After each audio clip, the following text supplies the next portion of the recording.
তোমার নেতা দেশে আসলে কি হবে? যদি তোমার নেতা বাংলাদেশে আসলে ইসলাম বিজয়ী হয়ে যায়, আমি নামবো রাজপথে, তোমার নেতারে আনবো, কারণ তিনি আসলে ইসলাম বিজয় হয়ে যাবে। আর যদি এমন হয় না বিজয় হবে না, আরে এতদিন পর্যন্ত আলোচনা ছিল তিনি আমির হওয়ার উপযুক্ত কি উপযুক্ত না, তাকে মানা দরকার নাকি দরকার না, ওই আলোচনা এখন যারা করবে আমি মনে করি এদেরও হিতাহিত জ্ঞান নেই, এদেরও কমন সেন্সের অভাব আছে। কেন জানেন?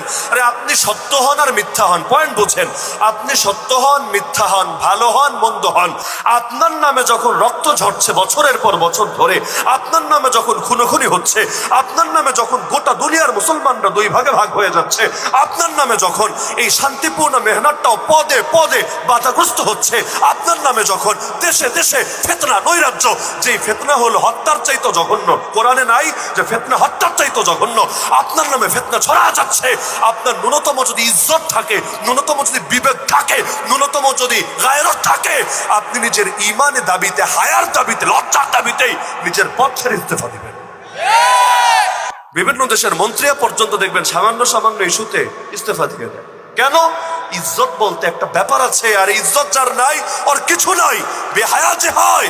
নবী বলেছে ইদা ফাতাকাল হায়া ফাসনা মা শিতা, যখন তোমার লজ্জা থাকবে না তুমি যা খুশি তা করতে পারো। এই যে বাংলাদেশে ঘটনাগুলো ঘটছে, এটা ওই আমিরকে জানতে পারছে না? আরে আমির সাহেব কিসের আমির হলেন আপনি?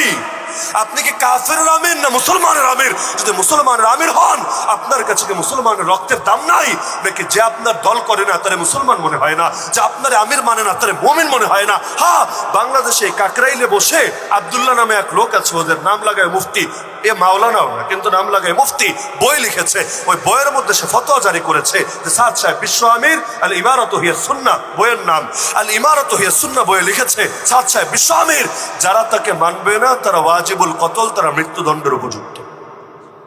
ওই ফতোয়া দিয়েছে আরো বহু বছর আগে। আমরা যখন ইফতা বিভাগে পড়ি ওই সময় ফতোয়া আমাদের হাতে এসেছে।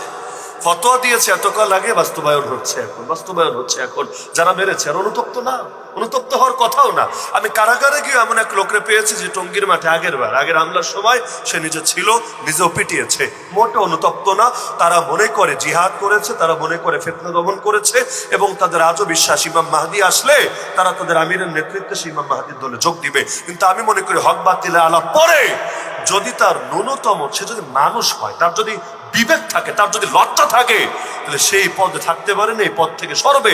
একটা মানুষের জন্য এত সবকিছু, আজ পদ ছেড়ে দেখ না, দেখবেন কালকে আবারও ভাই ভাই বুকে জড়াই নিয়েছে।